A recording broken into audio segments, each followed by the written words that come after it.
Thank you, sir. Thank you so much. A very good evening to all our esteemed dignitaries, my faculty colleagues, ladies and gentlemen. On behalf of Allen House Colleges, situated at Ruma Kanpur, I, Kawaljeet Kaur, Soft Skills Trainer, Allen House Colleges, welcome you all to this webinar on combating the pandemic in conversation with Dr. A.K. Singh. Before we go ahead, please allow me to present a few lines about Allen House Colleges. Allen House Colleges, established under the aegis of Superhouse Education Foundation in 2009, owing to its consistent endeavor, has been ranked as the fourth topmost private engineering institute in the state by Education Board India in 2020-21. It has also been awarded as the most outstanding institute for promoting industry academia interface at the 16th World Education Summit 2020. Allen House Institute of Technology offers 6 BTech courses in streams like Artificial Intelligence and Machine Learning, Computer Science and Engineering, Mechanical Engineering, Electrical and Electronics Engineering, Electronics and Communication Engineering, and Civil Engineering. It also offers diploma courses in Civil Engineering, Electrical Engineering, and Mechanical Engineering production. Allen House Business School, ranked as the fourth top emerging BBA institute by Times B School Survey 2021, offers BBA and BCA programs. The master's program in business administration is offered through Allen House Institute of Management, ranked as the sixth top emerging MBA institute in India by Times B School Survey 2020-21.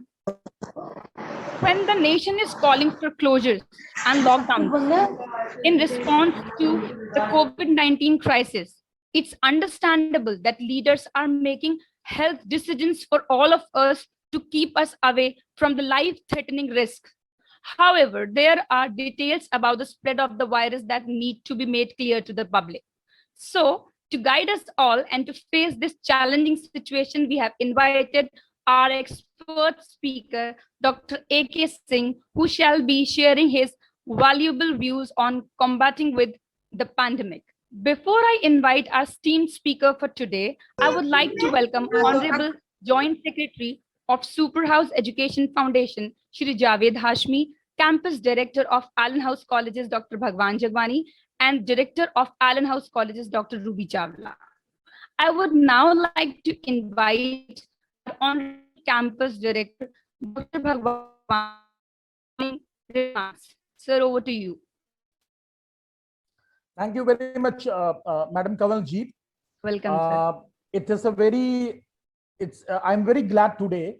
I'm glad because I'll start with a small anecdote that it was around, I guess, the 15th or maybe the 14th of April, somewhere this year, when unfortunately my wife got infected with COVID, and it had affected her lungs. And the consulting family physician told me one thing. He's our trusted family physician and family doctor, who told us that only one person can be referred to in this case. There's only one person, and he's none other than Dr. Ashok Kumar Singh, who can take your wife out of this trouble. And the family consultant is Dr. YP Singh, there at Arinagar. So he gave me the name of Dr. Ashok Kumar Singh. It was around the 14th or the 15th of April, I remember vividly. And I was pretty unfortunate that at that time when I tried to contact Dr. Singh, he was not available at that time, because I came to know that he was not having his consultancies at Regency Hospital. So to be very honest, a person whom I never met, but since I was not able to meet him, I felt very sad. But God, it is a very well-known saying that doctors are like gods on earth. So I met another god, Dr. Jai Pratap Singh, and he took my wife out of that trouble. I never knew that today would be the day when actually I would be meeting along with all the participants over here, around 320 participants over here. I never knew that we would be meeting Dr. Ashok Kumar Singh virtually. And after the trouble has gone by, at least so far as my family is concerned, and with most of the fortunate brothers and sisters over here. So I'm very glad that today we are here with Dr. Ashok Kumar Singh to understand from him about this pandemic and to have our questions answered, which I think is the need of the hour. So thank you very much, Dr. Ashok Singh, to spare some time out of your hectic schedule and grace this occasion. And I look forward to your expert deliberations. Thank you very much, sir. Over to you, Madam Kanwaljit. Thank you, sir. Thank you so much for such beautiful remarks. Now, I would like to take this privilege to welcome our esteemed speaker and renowned pulmonologist, Dr. A.K. Singh, who shall be sharing his exclusive perspective on combating the pandemic. Dr. Ashok Kumar Singh is associated with Regency Hospital as a senior consultant in pulmonary and critical care medicine. Sir is an MD in respiratory medicine and fellow Indian College of Critical Care Medicine. A few of his clinical interests include chest trauma, invasive and non-invasive ventilation and lung ultrasound, diffuse interstitial lung diseases, interventional pulmonology, etc. He is also an academic course coordinator for IDCCM, IFCCM, post-MBBS critical care, IDCCN, ICS sponsored fellowship program. I now invite Dr. A.K. Singh to address the audience on the given topic. Over to you, sir. Okay. Please welcome. Thank you.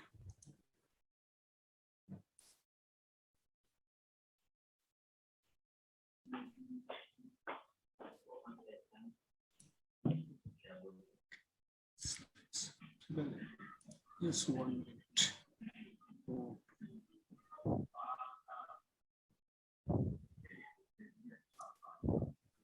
Just 1 minute. No issue, sir. Yes, sir. I request the participants to please mute their mic. A humble request to the participants to please mute their mic. So slides are visible? I think the screen sharing has stopped. Okay. Okay. Okay. So just 1 minute.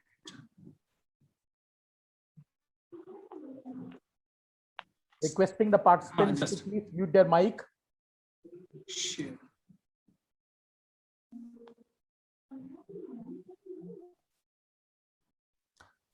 It is visible now, sir. Okay, sir. It needs to be put on a slideshow. Okay. Slideshow. Okay, sir. Now it is visible, sir? Absolutely, sir. Yeah. So good evening, everyone. At the outset, I would like to thank to the organizers of Allen House for this kind invitation. And my special thanks to Dr. Bhagwan Zagnani, the campus director of the Allen House, and Dr. Kanwaljit Kaur and Ms. Priyanka as well. So my talk is about 30 minutes. In 20 minutes, I will discuss a little bit of medical aspect, because this is a global emergency. Unless you understand the medical part, you cannot understand the disease, you cannot prevent the disease, you cannot educate the other people. So first 10 minutes, I will discuss the medical aspect, and then 10 minutes, I will discuss the common queries and controversies related to the COVID-19. And then we will discuss the question answers. So this is some voice is coming from.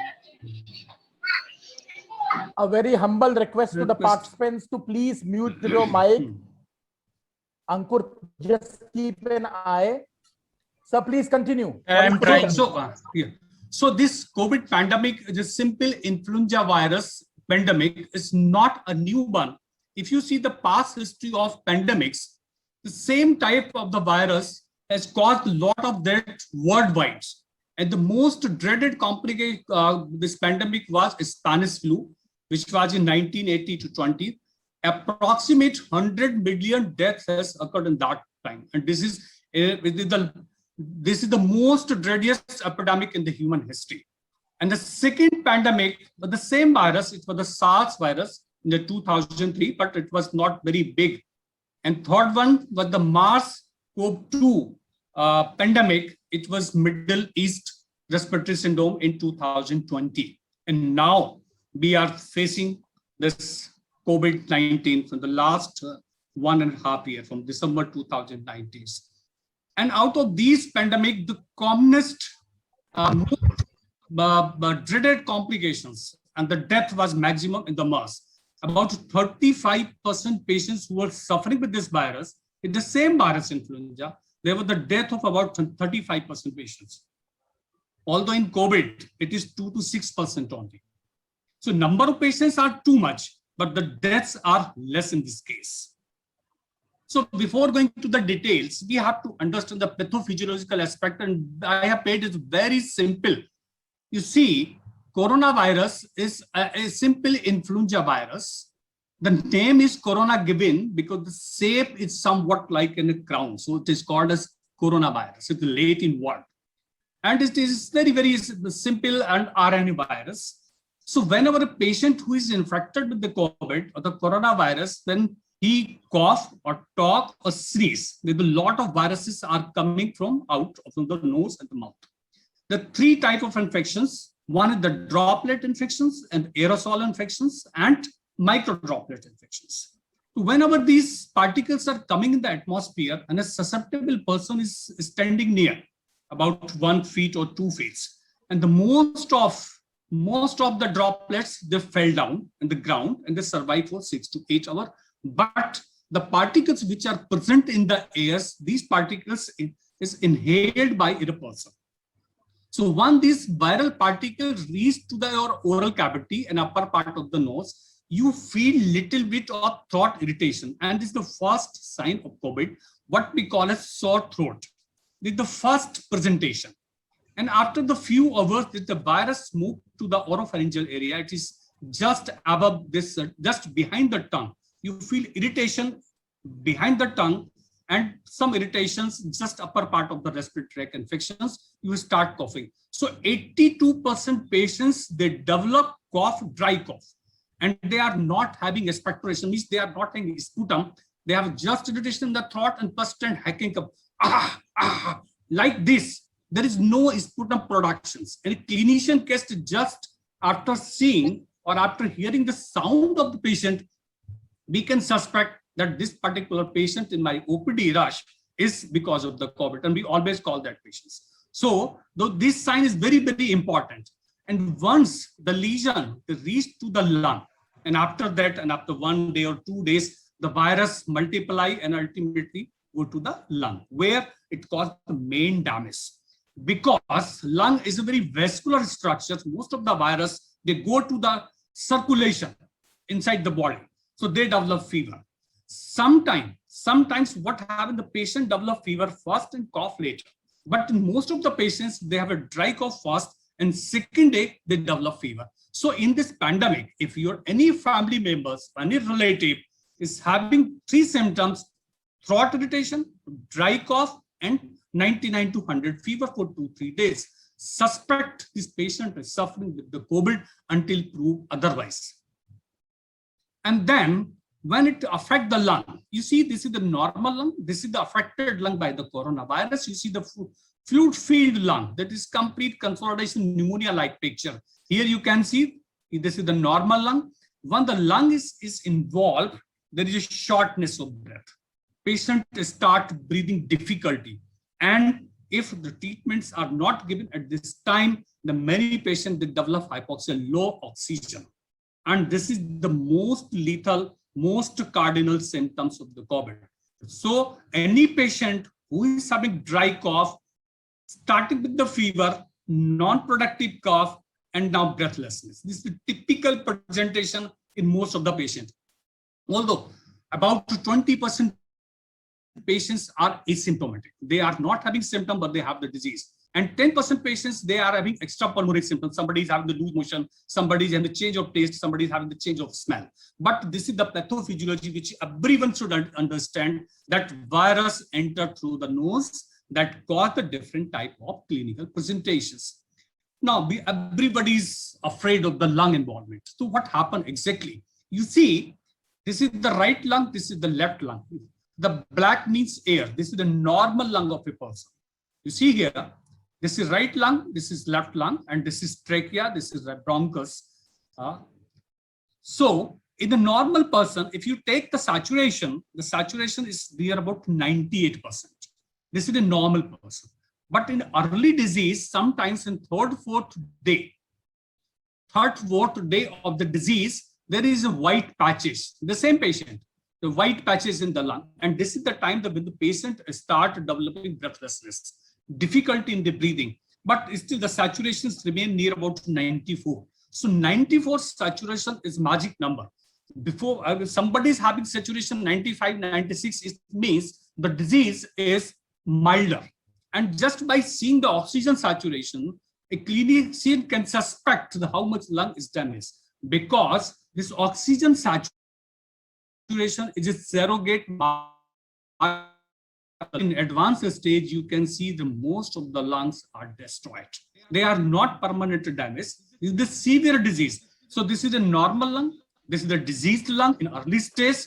If not treated properly, then the patient develops very severe disease, what we call as ARDS-like picture. And at this time, most of the patients, they have oxygen saturation 85, 86, and they need respiratory supports. So it is very, very important to understand the disease. This is the one more slides. It's very simple, very practical. See, suppose somebody, your family members or some person get infected here. First 2-3 days, they are not having symptoms. Please remember, first 2-3 days, they are not having the symptom. This is called an incubation period. And this period is very, very important because patient is not having symptom, but infectivity is the same. So in this period, everybody say, I'm not having the disease, but he's harboring the virus and is spreading to the society and the family members. So what we are doing, anybody is coming into contact with the patient who's having the disease, please keep in the quarantine for 3-4 days, because he's asymptomatic. He will say, no, I will not stay alone. I will not go to quarantine. I'm not having the symptoms.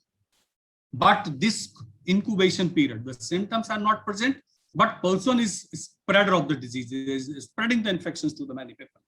On day 1, when the patient is having fever, to first 7 and 14 days, you have to remember 3 points. On day 1, the patient can have a respiratory tract infections like dry cough on the fever. Up to 7 days. In this second day, most of the patients, they are having the fever up to 7 days. Whatever medication you take, because this virus multiply again and again, and they cause the fever. If you do the CT scan, why I'm showing this slide for everyone and to make an aware, the CT scan should not be done on the first day. If you are doing the CT scan on the first day, you will not get anything. You think that my lungs are normal. So do not advise your relatives to go for the CT scan. The first 7 days are basically the viral phase, where the virus multiply in the body, cause fever. So this is a fast multiplication of the virus, and maximum complications which occurs in the 7 to 10 days. Please remember, in this disease, maximum complications are not occurring on the day 1 and 2. Maximum complications occurring on the day 7 to 10, because at this time, virus is over. Now immunological phase is there, where the lung damage start. You see, and many patients, they have saturation 94. Although many patients, they have only mild disease, about 90% patients, they recover from here only. But the 10% patient, they progress the disease. In 7 to 14 days, this period is very, very dangerous, because in this period, there is significant lung damage. And these are the group of the patient who require hospitalization. They need oxygen. They need respiratory support. They need intensive care, high expense, and mortality is very, very high. So 1 day, 7 days, and 14 days. So you should understand this incubation period. Do not do the CT scan on first day. On 7th day, if saturation is less than 94, it means the lung involvement is significant. You need hospitalization. You have to consult your clinician. So next question, what to do once you or your family members catch or suspected a COVID infection? So first, as I have discussed, the incubation period is somebody is coming in the contact in the office or in the hospital or somewhere else in the party is coming in contact of a positive patient. They should, and having some symptoms, then they should go to the isolation. Isolation means not just to separate the patient, because this virus is not only spreading by the droplets, also is spreading through the airborne infection. The person should be put in the separate room because the virus can go up to the 15 meters in the air. Exhaust should not be there. Sometimes what happens, the single AC or exhaust is forcing the air into the center of the house and everybody's get infected. Isolation means the complete separate ventilation of that person, because he's breathing, a lot of viruses are coming, they can spread to the family. Then monitor the vitals 3 times a day. The 2 important vitals, one is the temperatures, pulse rate, and oxygen saturation. And make it a chart. We have made the charts, and that everybody should record that so that you can see the trend. And start medication supportive measures. Remember, there is no specific medication for the COVID.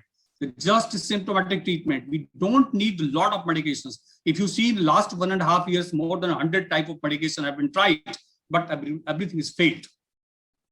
If the saturation is dropping 2-3% from normal, suppose on a day 1, your saturation is 97 or 98, or your family members or your friend or your colleague. If it is decreasing gradually, suppose this is now it is 95, it means there is a significant lung damage. So what you can do at home, do awake proning. We ask the patient to lying down in a prone position for at least 30 to 40 minutes, then to the right lateral, then the left lateral, and the supine portion. Frequently changing postures, and you will find that when the patient is lying down in the prone positioning, and there is an increase in 2-3% of oxygen, because the cutoff limit is 94. You will, if somebody is having 95, if asked to lie down in the 90 in prone position, you will see the saturation increase 2 to 3%.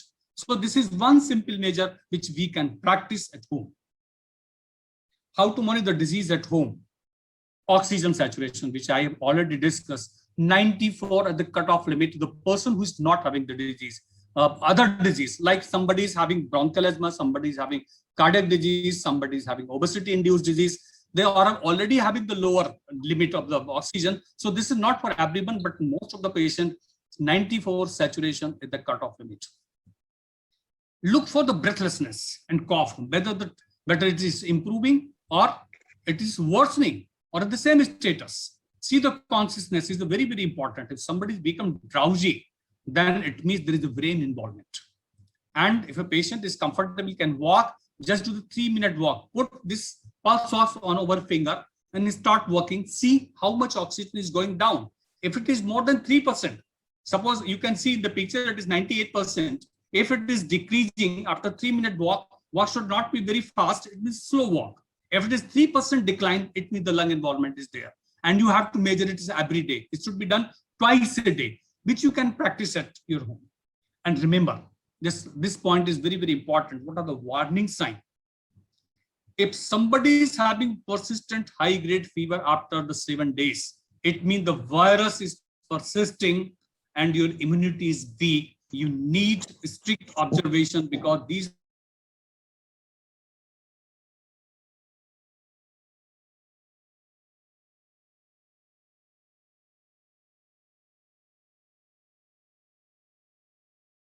develop these signs, you should immediately consult your family physician, and ideally this patient should not be monitored at home. So whenever you suspect your patient or relative is suffering with the COVID, do the isolation, monitor the patient, and remember these 5 warning signs. If it is present, talk to your physicians. It is better to get hospitalized. So as if you see in last 1.5 years, the whole world is behind for research. Till date, we do not have any preventive and proven effective anti-COVID medication till date. This statement is very, very important. Whatever we are treating, we are supporting the patient. It is only the symptomatic treatment. There is no single drug till date. So what we can do, that is prevention is always better than cure. So what preventive measures we should take? One is, you can see, this is sanitizers. Put this sanitizers in your house or in the office so that the virus should not multiply in your hand, because we have a tendency to touch the face and again. If the virus is present on the surface, that can go to your nose and the oral cavity, that can affect you. Second, the most effective physical barrier is N95 mask. That is most effective method by which you can decrease the virus inhalation about 99%. But the mask should be applied properly with the proper pressure, and it should cover your nose. Sometimes what happens, you have put the mask, but nose is not covered. And social distancing, 2-3 feet at least. But we have failed in this way because this time the infection is more of airborne. It is not only the droplets. If the infection is droplet and predominantly, which was in the first wave, so 2 feet distance is adequate to prevent infection to some extent. And the last one is the most effective proven, that is COVID vaccine. In India, we have the 3 types of vaccine, but it's Covaxin and Covishield and Sputnik. All 3 are good, but these are the 4 interventions by which we can prevent the disease till we are not having a very effective drug to treat the COVID patients. So this was the medical part. We understand the disease. It's a viral infection. First 3 days most of the patients are asymptomatic, what we call the incubation period. And then the disease is gradually evolved. Most of the patients, they recover within 7 days with the milder disease, but 10 to 50% patients, the disease progress, and maximum complications which occur, the respiratory complications which occurs in these patients within 7 to 10 days. And 10% patients, they require hospitalization. In that conditions, the mortality is very, very high. So coming to the common queries and controversies. Now, the first queries and controversy, if you see in the media every day, you will get the news that the lungs are affected more in the second wave if we compare from the first wave. So this is an observation by a general public on the practitioner, but no proven scientific evidence till date. If we compare from the previous wave, your probable hypothesis is why the lungs are affected more. In this episode, rapid lung involvement attributed to the mutations means the virus which was present in the first time last year was not so fast multiplying and not so infective, but the double mutant virus is highly infectious. So it is spread very fast and it moved very fast from oral cavity to the lung. This is one hypothesis. Negligence of the people following basic COVID rules. Many people, they think that they are resistant to the disease. The last time you see the many persons, they are very much afraid about the COVID name. But in the last January or February, you can see the people are not afraid of the COVID. They think that the COVID is over. Delayed reporting is the second important, because the last time you see, if you send us RT-PCR, you will get the report within 8 hours or 10 hours. But today, because the number of the patients are very high, so the reports are coming after 3 or 4 days. So somebody is having the disease for last 3 days. Today he sent RT-PCR report. The report will be available after the 3 days. So the 7 days are already over. In that condition, the lung is affected. When they do the CT scan and access, the lung involvement is there. Although the disease pattern is same, which was in the first wave. During the first wave, the number of the cases was less, and there was a tremendous tracking, tracing, and testing and monitoring of the people and home isolation, which was not possible in the second wave because of large number of the patients. Now coming to the second point, are more younger people are getting infected in the second wave? Again, it is a perception, it is an observations, there is no proven fact. Again, you see more than 70% patient in both wave are more than 40 years old. Only marginally higher proportion of the younger patients. This is because, maybe because you see the vaccination trend in India. More than 45 years, people are vaccinated. So in a significant number, our patients are protected by vaccines, and old elderly people are not going to the outdoor activity. Younger populations have very poor compliance with the preventive measures. They thought they are very resistant to the infection. They are doing the party and going in airwear and not having the mask. So that is the reasons younger populations are affected more. And there is, because the variant of this time is having very high infectivity rate, is more than 30 times more as compared to the first one. So today, if you can compare the total numbers, remain the same. So youngers are not more affected more as compared to the previous wave. Third wave will affect the children more. Again, it's a hypothesis that the next variant of the COVID will affect children more. It is a thought process, but not a proven fact. This may be because elderly and the younger people will already be vaccinated or previously infected naturally. What left? It's only the children. This is the thought process. So there is no scientific data or evidence to support this. The more of the media thought. Because elderly are vaccinated, younger populations are already having the disease or vaccinated, what left? The children. Otherwise, there is no scientific evidence the coming wave will affect more to the children. Who needs systemic steroid? Because if you see the newspaper today, you see a lot of discussion about the systemic steroid on the television, on the net, and on the various platforms. So corticosteroids into COVID-19, it double-edged sword. This is a life-saving drug for these patients, but it should be used very rationally in appropriate patients, not in all patients. Remember, it should not be used, it should not be used in the mild disease. If somebody is having the only throat irritation, mild fever for 3 days, please do not use corticosteroid in these patients, because corticosteroid will cause decrease in immunity and virus will multiply fast, the disease will progress. It should not be used in a very early stage. Somebody can start on the day one. No, it should not be started. It should be started after the 7 days. 7 days is the magic number. Should be used only in inflammatory stage. Because first 7 days, if we see the disease pattern, which I have discussed in the disease trajectory, first 7 days is the viral days. It is infective stage. In that stage, the steroid should not be used. Steroid should be used between 7 to 10 days, where the virus is not there. It is an immunological phase because of a hyperinflammatory stage. Now coming to the vaccination, a lot of queries about the vaccination you can see here. So if a COVID patient, if somebody's having COVID last month, should he get the vaccine or not? No.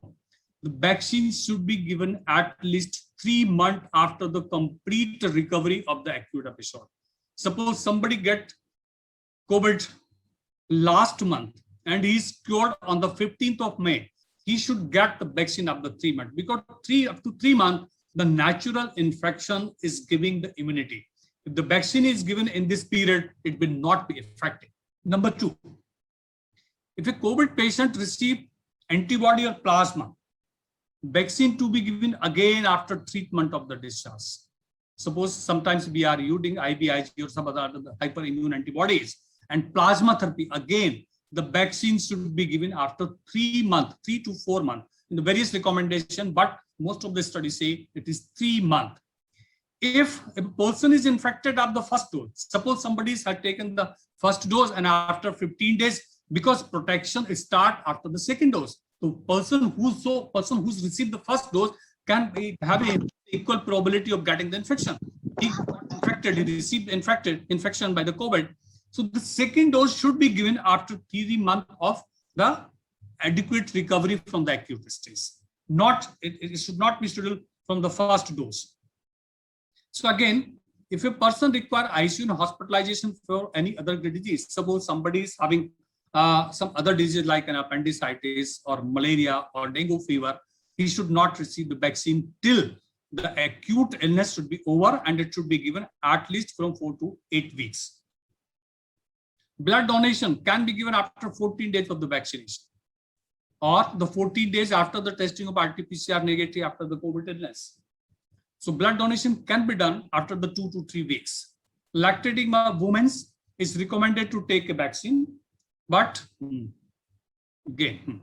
So these are the few questions regarding this COVID vaccination. Because if you see the media, there's a lot of confusions. So these are the standard guidelines to what the scientific society are practicing.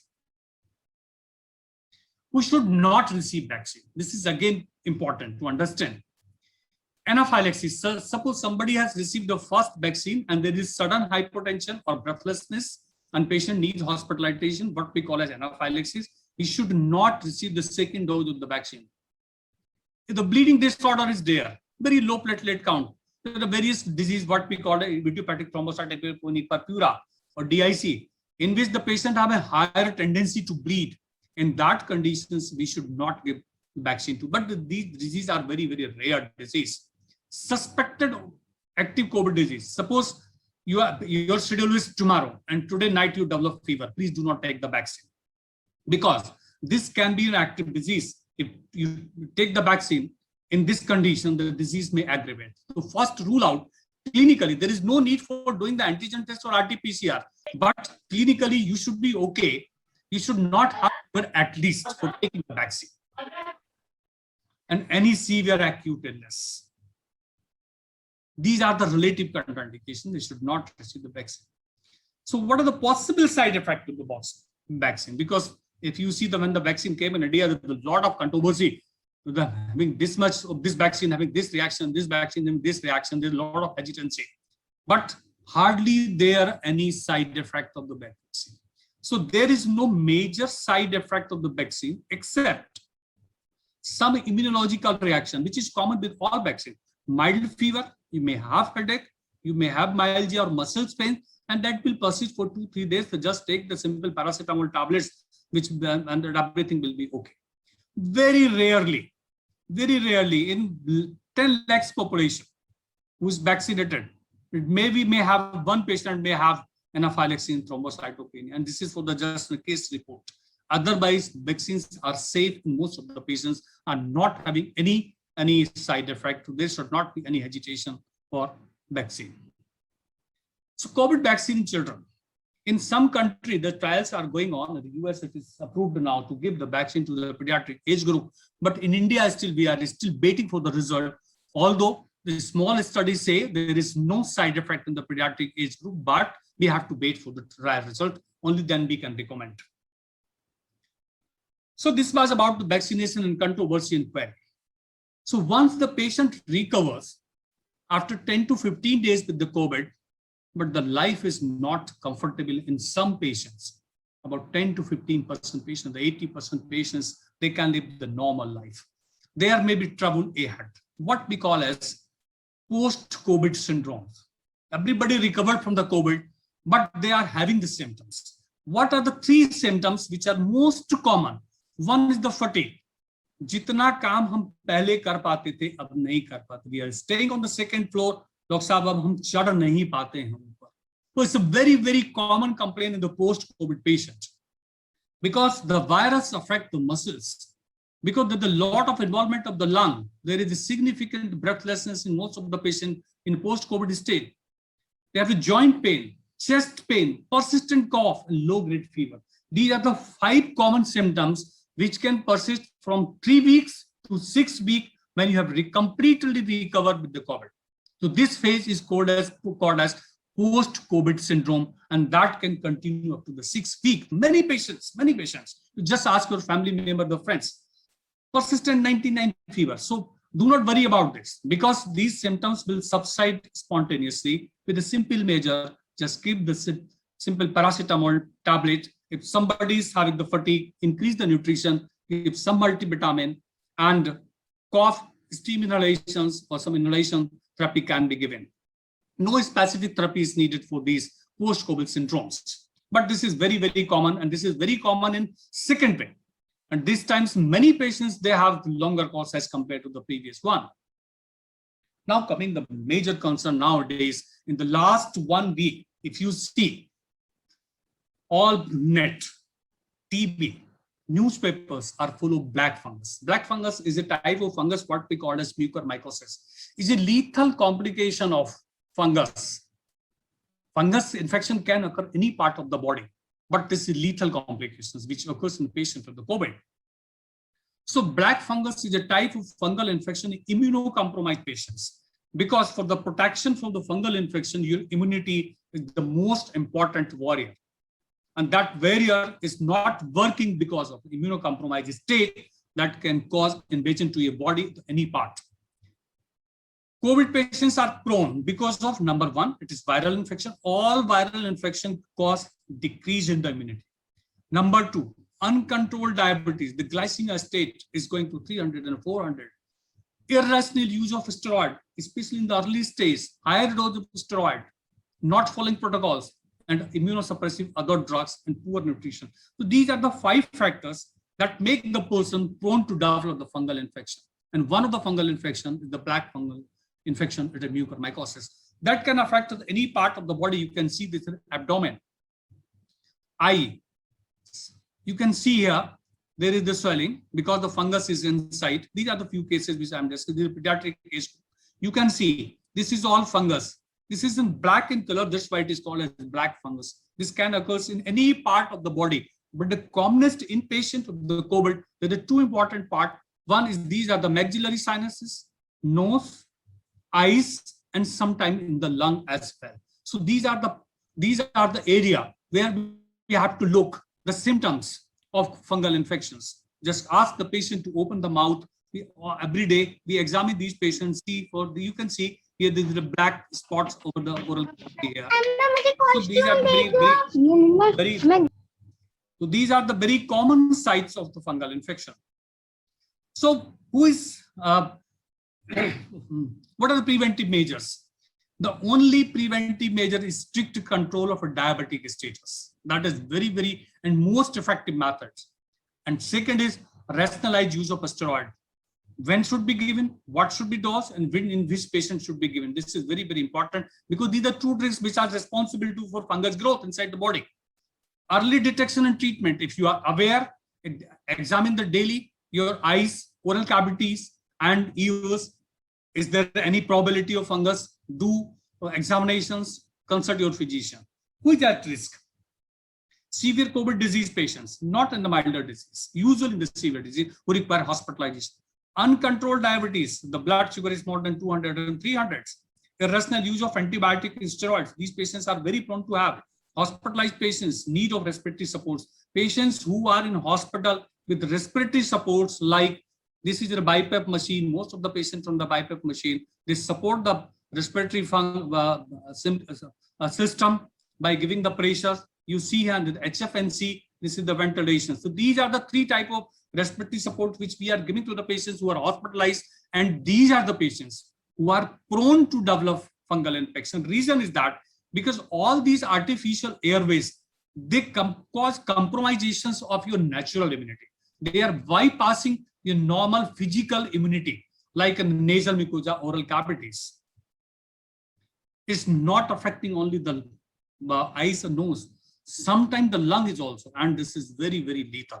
If the mucormycosis or the black fungus is going to the lung, you can see this is day 1, this is day 8, and this is day 15. The complete destroy of the lung.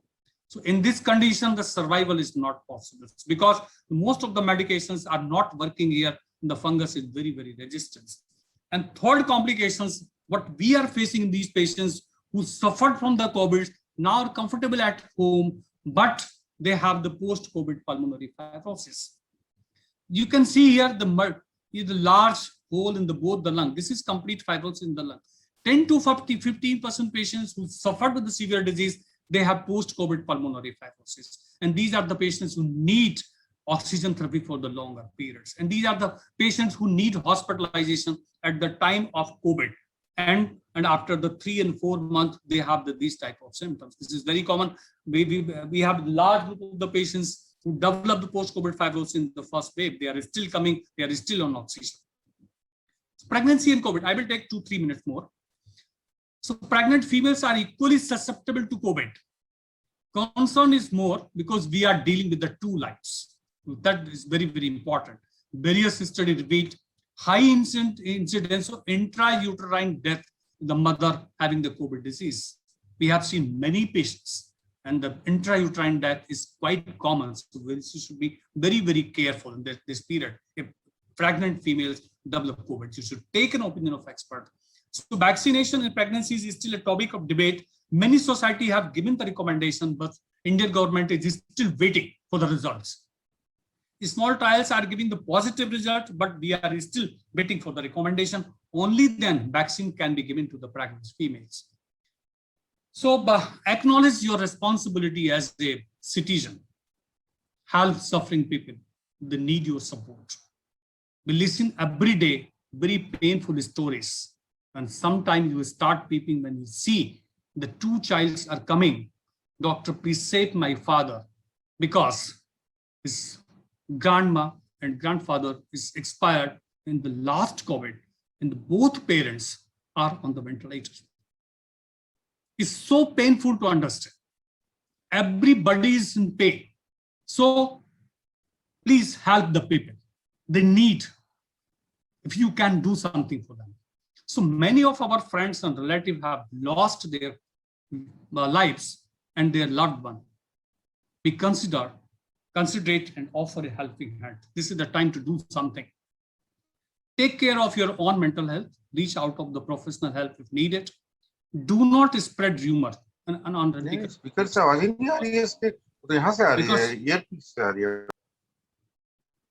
Because please continue, sir. Okay. And this is my last slide. Be optimistic. खराब समय है, cut जाएगा. Please be optimistic. Say namaste rather than handshaking. This is one of the methods of the physical barrier. Thank you very much. If you have any questions, I will be happy to give the answer. Thank you, sir. Kamaljeet, over to you. Sir, just a minute, sir, just a minute. Yes.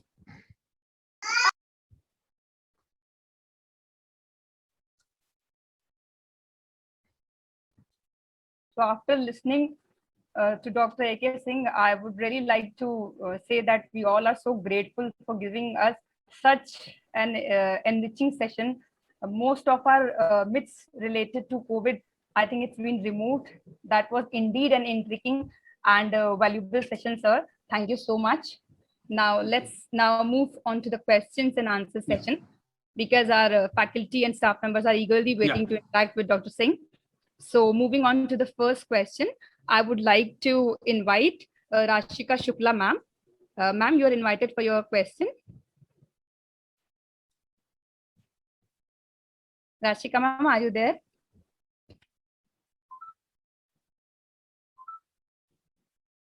Rashika ma'am, are you there? Take up the next question, Kamaljeet. Madam Kamaljeet Kaur, can you read these questions? I will give the answer, because if you interact with the speakers audience, I think will take more time. Yes. Okay, fine. Go to the chat box and just read it. I will give the answer to the question. Sir, shall I announce the question on behalf of Rashika ma'am? Yes. I can do that. Yes, Okay, thank you so much. Thank you so much.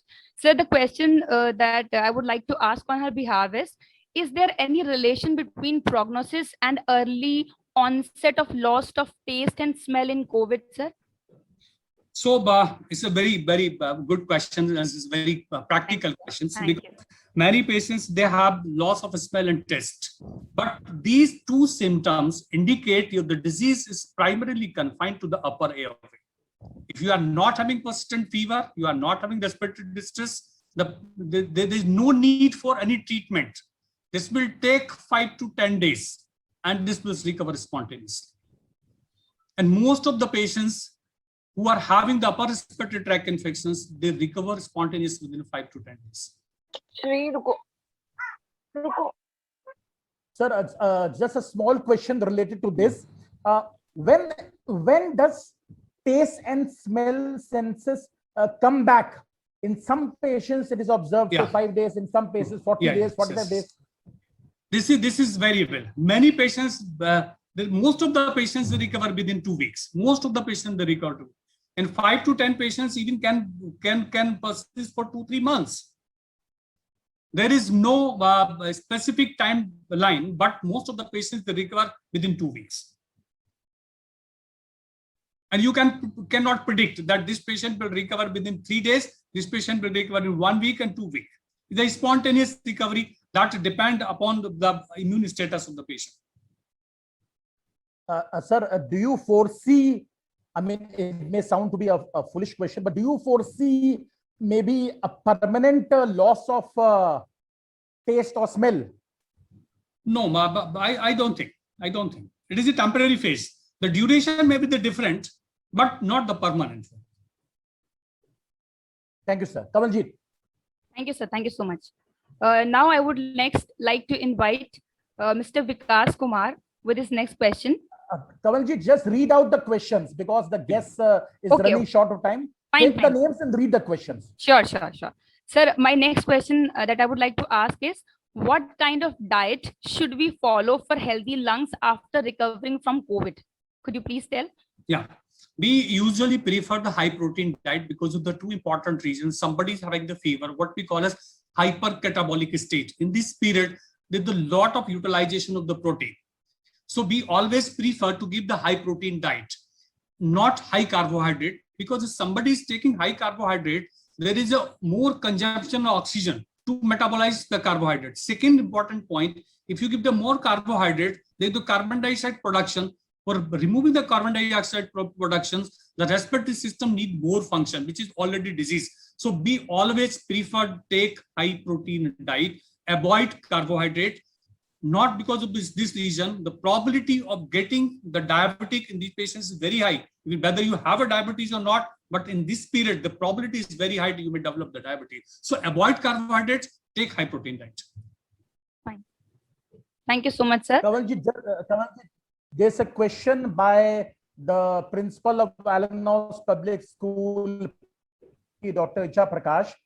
What are the chances of black fungus if the patient is on day 20 on oxygen therapy, nasal food intake, steroids, and diabetes?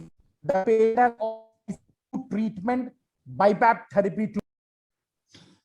So, because this is the burning topic nowadays, what I want to say that the black fungus diagnosis is overdiagnosis.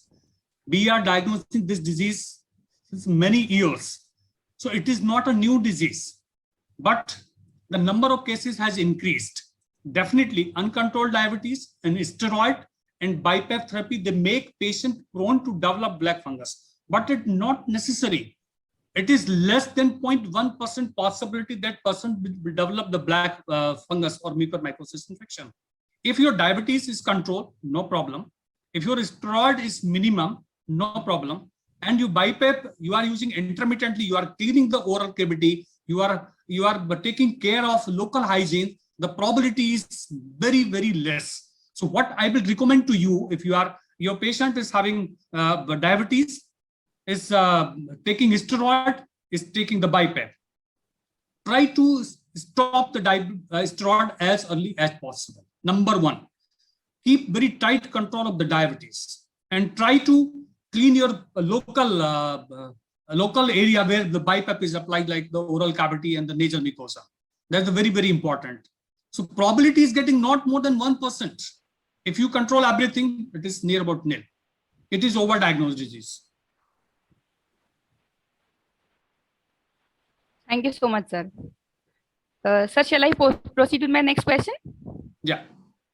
Sir, next question that I would like to ask, sir, could you please tell how far do you suggest yoga to be helpful for prevention against COVID-19 infection? So, but I don't know the preventive role of the yoga in the COVID, but definitely if somebody is with the COVID, we are suggesting few exercises in the post-COVID period.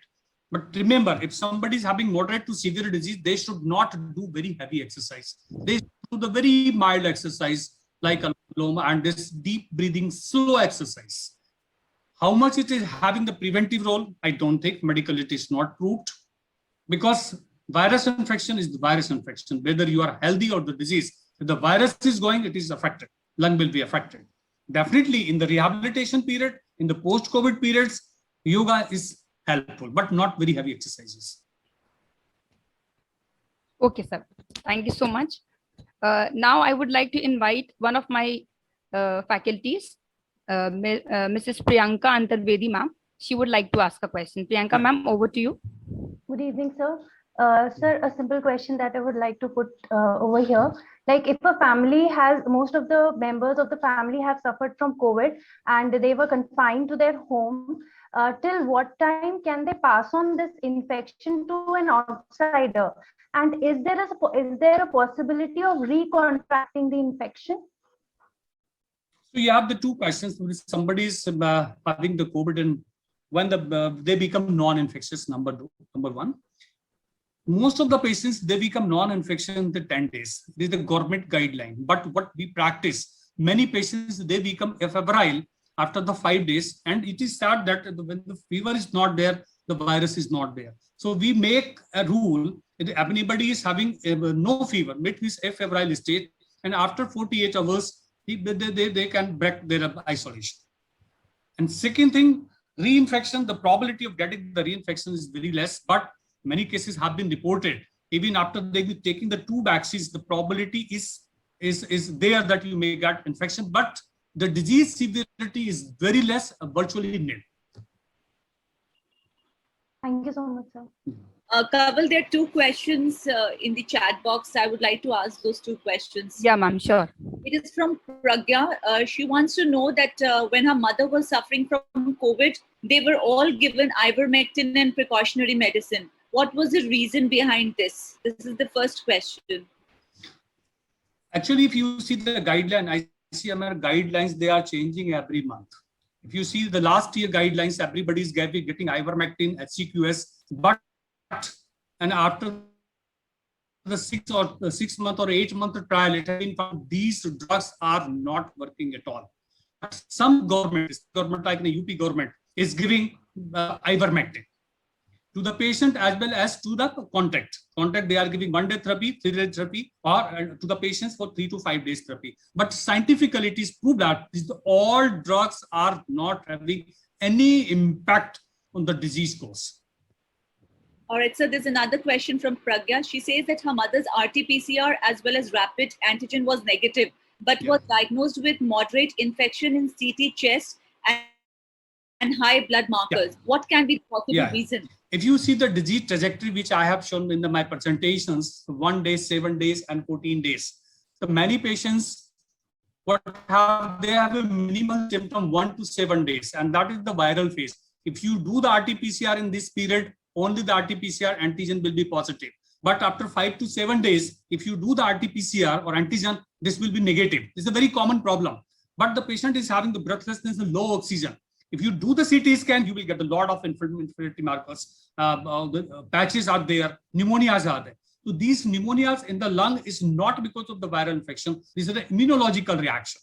It's very common. Patient is having disease, but this disease is immunological reaction, but not the viral phase. In that condition, RT-PCR or antigen may be negative. You see, the guideline for the last 1 month, the government have said, if a patient is having symptom, there is no need to test RT-PCR or antigen for hospitalization.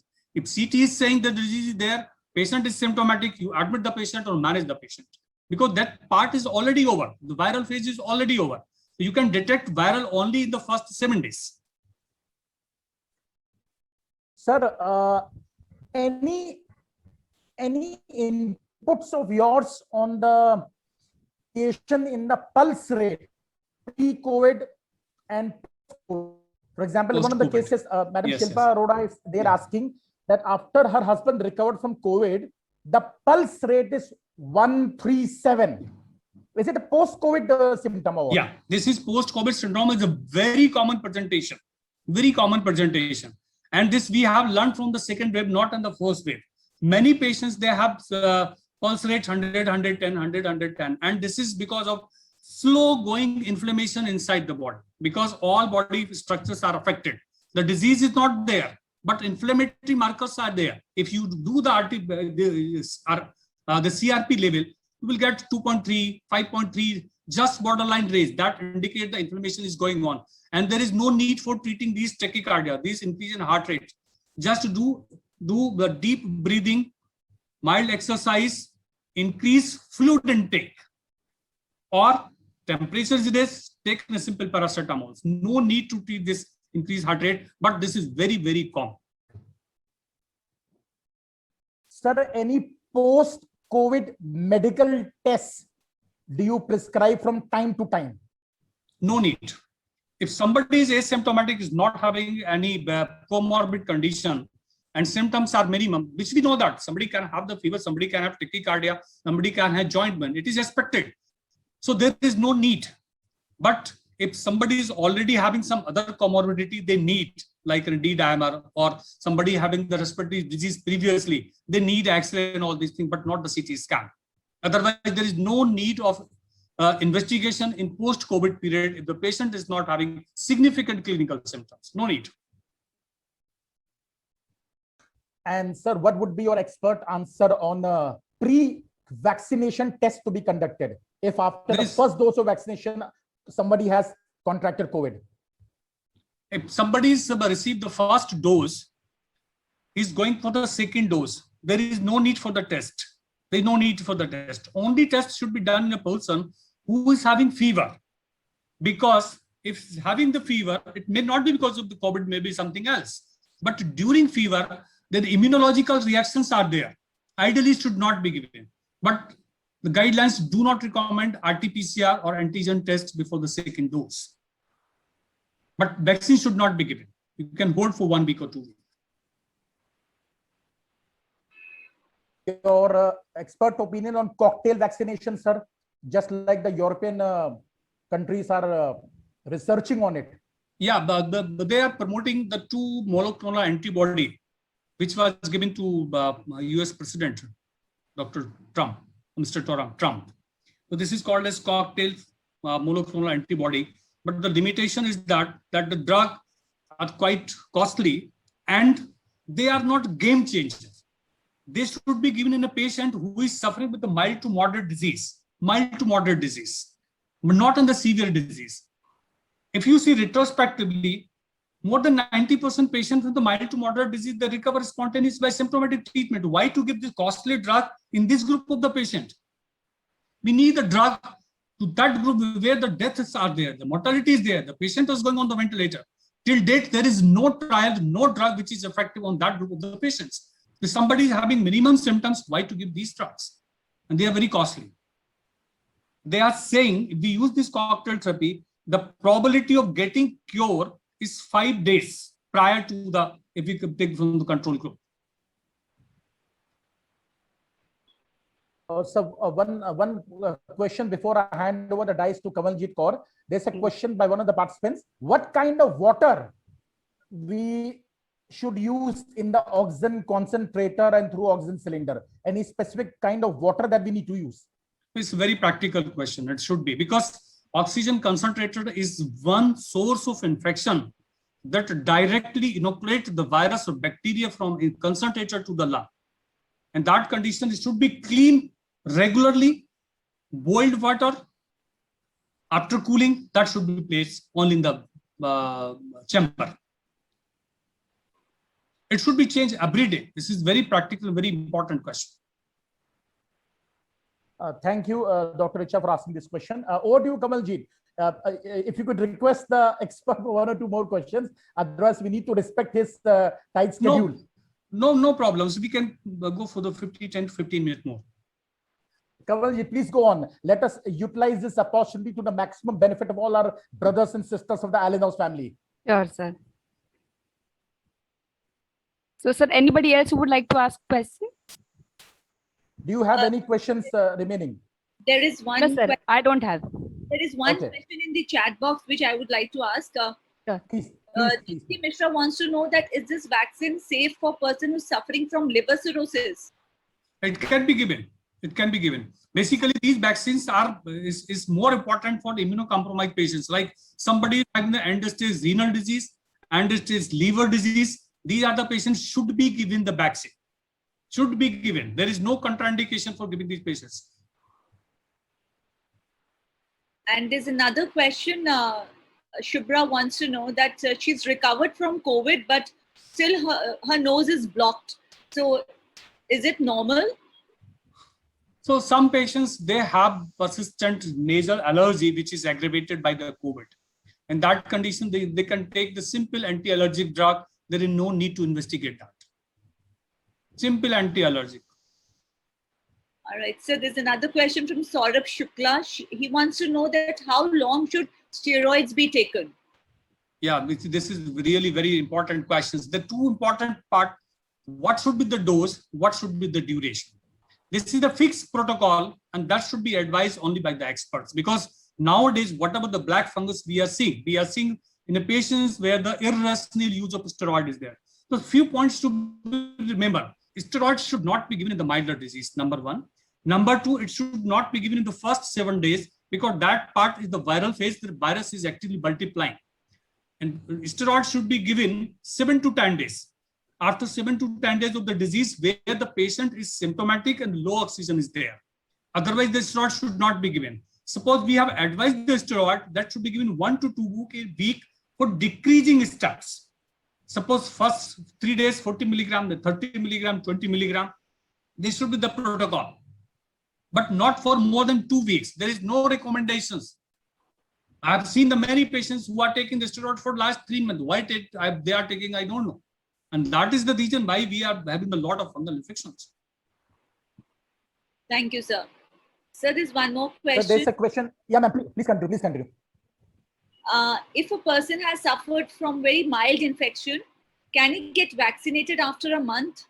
No, after the 90 days, minimum 3 to 4 months. Because the natural infection, whether it is mild or moderate, is induction of immunity by the virus. So if you take the vaccine after 1 month, that will not work. That will not be effective. That's why you see, previously we were taking the Covishield after the 1 month. But nowadays the trials are say if you take the second dose after the 3-4 months, it is more effective. Same with the infection. So first infection virtually is your first dose. The second dose should be taken at least after the 3 months. Okay. Thank you, sir. Sir, is it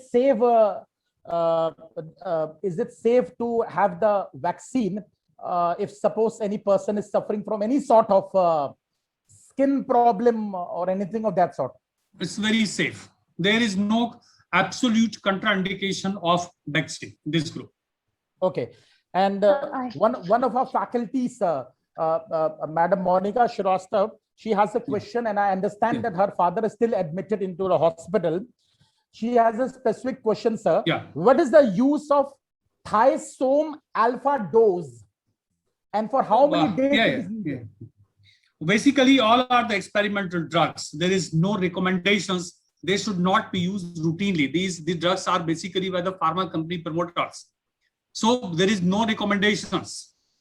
We are not using these drugs. These all are experimental drugs for emergency use in some patients. But nowadays, we are not trying these experimental drugs because they are causing more harm as compared to the benefit to the patients. I will not recommend. Okay, sir. Sir, in fact, it's a very pertinent question being asked by Madam Rashika Madnani, and I can personally relate to this question. Covishield and a story, some facts related to Covishield leading to blood clots. Yeah. And why do I say I personally relate? April 1st, my wife got vaccinated. First dose. April 5th, loss of taste and smell. April 14th, the D-dimer report showing a terrible figure of 0.94. April 1st, first dose of vaccination. April 5th, loss of smell and taste. April 14th, D-dimer report showing a horrible figure of 0.94. What inference do I take from this? Actually, this is a proven fact worldwide that vaccine cannot cause the disease. There is no confusion, no single case report. What happened in this case, usually somebody have received the vaccines today, and after 3 or 4 days, they got some subclinical infection. So the whatever the changes has occurs inside the body, that is because of subclinical infection, not because of the vaccine. It's a common finding. Second thing, regarding the complication of the Covishields, only 0.007% possibility that Covishield can cause thrombotic complication worldwide. So it's very, very rare findings, very rare findings. This is some few case reports. Basically, it's causing some development of abnormal antibody against the platelet, which is responsible for development of thrombocytopenia, decrease in the platelet count, and thrombosis, blood clot formation in the different places. But it is 0.007%. It is very, very rare complications. So in your case, in this case, basically subclinical response infection was responsible for these increase in inflammatory markers, not the vaccine. Sir, having said that, what would be your words of wisdom or positive words of motivation to those 0.007% so as to be encouraged to take the second dose? Yes, it should be taken. It should be taken.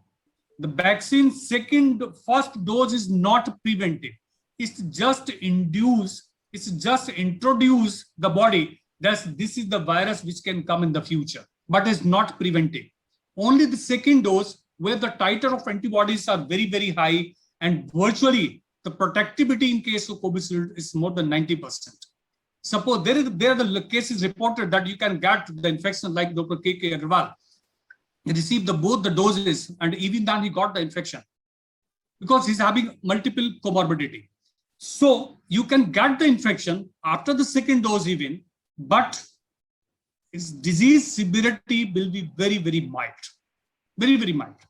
If we compare the mortality from the previous first wave to second wave, mortality virtually is less this time, but number of cases are too much. So ऐसा लगता है कि बहुत सारी deaths हो गई. Every day you see in the newspaper, dead bodies वहां पे, dead bodies वहां पे. No, number of patients are very much. But last time the mortality was near the 2%. This time it is 1.8%. This is because of the vaccine. Most of the patients, they have infection, but the disease severity is not more. So, one of our faculty members wishes to know whether the vaccine can be given to persons having allergy or asthma. It can be given. It can be safely given.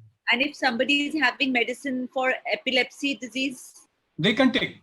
No problem. There is no contraindication. And high BP also? Yeah, bilkul. Yes, yes. They're the right person. They should take the vaccine. Or a person suffering from high blood pressure, maybe somewhat ranging between. No problem. Vaccine have no relation with the blood pressure. Vaccine have no relation. But you should have the controlled blood pressure. For any disease, it should be controlled. Because it is more important for the person who is suffering with the blood pressure, because this is one important comorbidity. The probability getting complications, these patients are more. So they must take the vaccine and control their blood pressure. Sir, what would be your advice in the case of the question asked by Neeti Kandhari, that even after 1.5 months of the first dose of vaccination, her mother-in-law is still feeling very weak. 1.5 months even after the first dose. No, it is not like that. It's not like that. No vaccine is causing complications for 1.5 months. It is only 72 hours after taking the vaccine. It may be something else. You need an investigation for some other disease.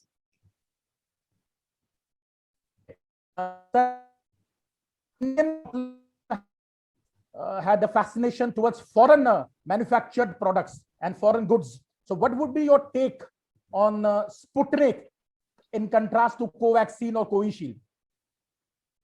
Actually, all 3 vaccines are good. Whatever the literature I have read, the maximum protective efficacy is from the Sputnik. So I cannot recommend that this one is better, this one is better, but this one is not good. All vaccines are good. They have the different mechanisms. One is the mRNA, one is the dead virus, the adenoviruses. They have the different mechanism, but all companies are good. These are good vaccines.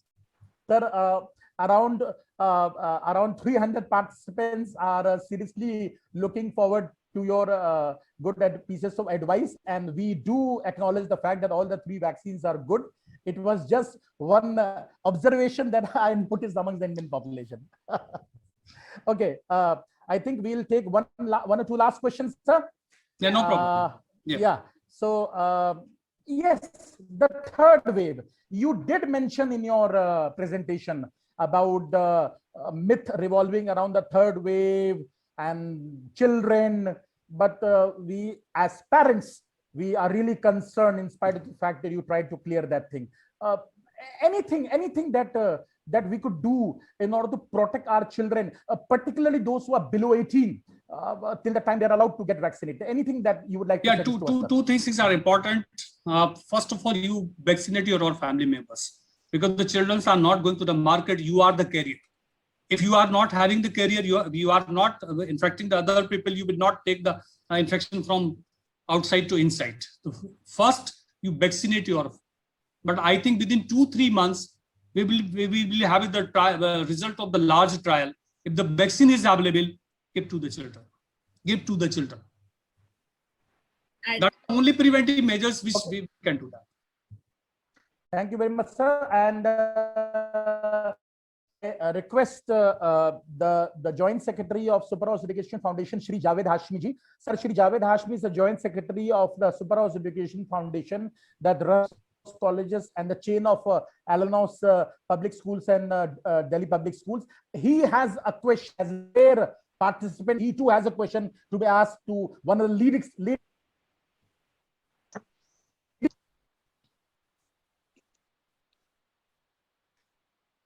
So please ask your question, Javed ji. So you have to unmute yourself.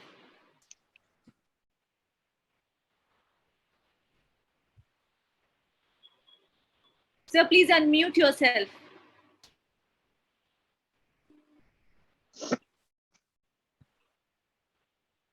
Sir, your voice is not visible. I think you can chat in the chat box so that we can take up the question, sir. Your voice is not audible. I think he's already unmute, but the voice is not audible.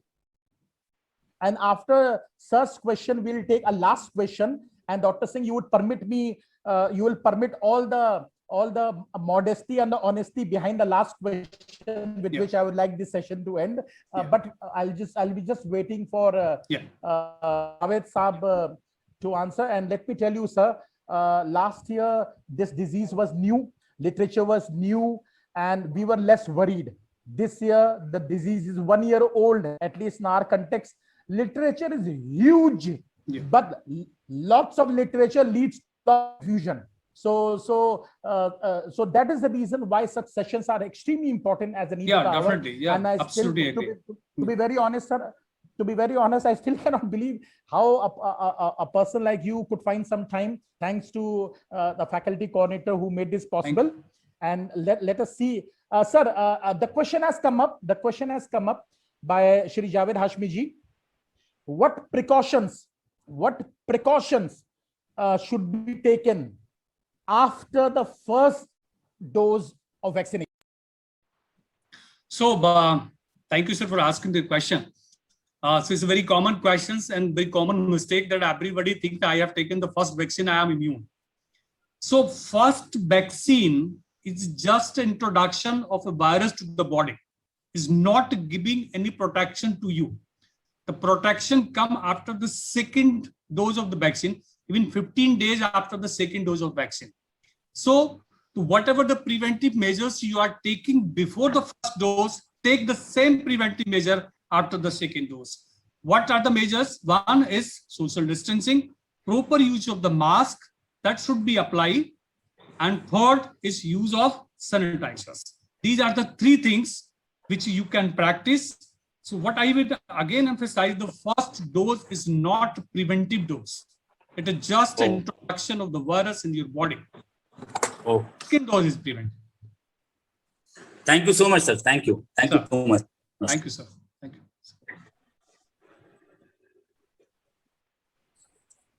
This actually was the voice that we have been waiting for. Thank you, sir, for asking this question. Sir, any specific immunity booster you'd like to recommend to small children?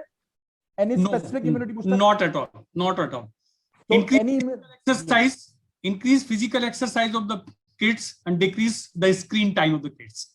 That is the only immunity enhancer of the kids today. You had COVID so, once. What's increase the in, chance of getting COVID second time? Pardon? If you've sorry, had I think COVID the once, question needs to be repeated. if you've had COVID once, right? So what are the chances of getting it again? Is like, It's very, very rare. It's very rare. Some cases have been reported, but if you get the infections again, the probability of getting the severe disease is very less. It may be simple throat irritation or you may have mild fever. Because the vaccine is an artificial induction of the immunity, but the natural infections again is giving the more stronger immunity to the body as compared to the vaccine. thank you, sir. Okay, so now with the, I think it's the last question that I would like to ask. It's an innocent question, sir. It's an innocent question. It was actually one of the questions that was asked by one of the faculties, but got lost in the hundreds of chat messages that we have received. Question is, when do you see this pandemic actually leaving our lives? It's a difficult answer. Because the disease, the COVID is totally confusing disease. Nobody knows what the virus is doing and how it is affecting the body, what type of presentation, which medication is working. It still is a total confusion. No comments can be done on this. Whether when the second wave will go, whether the third will come, whether there will be fourth or not, we cannot say anything. Thank you, sir. Over to you, Kawaljeet. Thank you so much, sir. Kawaljeet. Yes, sir. Thank you so much. I would like to thank Director, sir, for all his innocent question. I would also like to thank audience for such good question. The myths they have, it's all being cleared, I guess. Thank you to Ruby ma'am also for asking or like actually helping me out in reading out the question. And the special thanks to our honorable patiently answering all the question. I believe this informative session was highly beneficial for all the participants. Now I would like to invite our Honorable Campus Director, Dr. Bhagwan Jagbani, to deliver his closing remarks. Sir, over to you. Before I deliver the closing remarks, I would request my worthy colleague, Dr. Ruby Chawla, to please share a few words of wisdom. Well, sir, I would really thank you for clearing so many doubts. It was in fact a session which we all needed, and I'm sure all of my colleagues must have got their myths and their doubts cleared. So I appreciate the time that you've taken out today for us. You're really very, very busy. We all know that, but thank you so much for being here with us and answering to all our simple and wanted answers to all the questions. Thank you so much. Thank you. Okay, Dr. Singh, from the bottom of my heart, in fact, from the bottom of the big heart for which Superhouse Education Foundation and Allen House family is known for, from the bottom of our heart, we thank you. We thank you because Thank you, sir. believe me, sir, and you would really agree to this. This pandemic has not even spared the lives of the living gods on earth, that is doctors. Yes. This pandemic has not left them unaffected. In spite of that, these corona warriors are fighting back strong, and with empathy being shown by you in the most beautiful slide of your presentation. The last slide, the most beautiful slide of your presentation, sir. The empathy that you have shown, that gives us this signal that we should hold everyone's arm so tightly. Absolutely. So that this pandemic, when faces the strength of humanity, it leaves our life with lesser devastation and lesser pain that most of our brothers and sisters have felt, particularly referring to that example of grandparents and parents Yes. and those children that you referred to.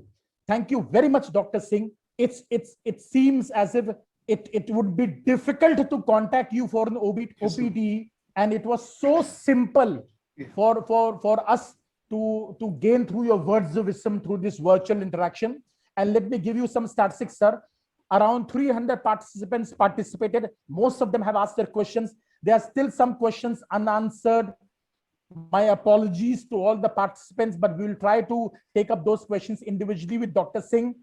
And we started at around 6:31 to be precise, and it is somewhere around 8 o'clock. This means a meaningful engagement of around 90 minutes or 1.5 hours.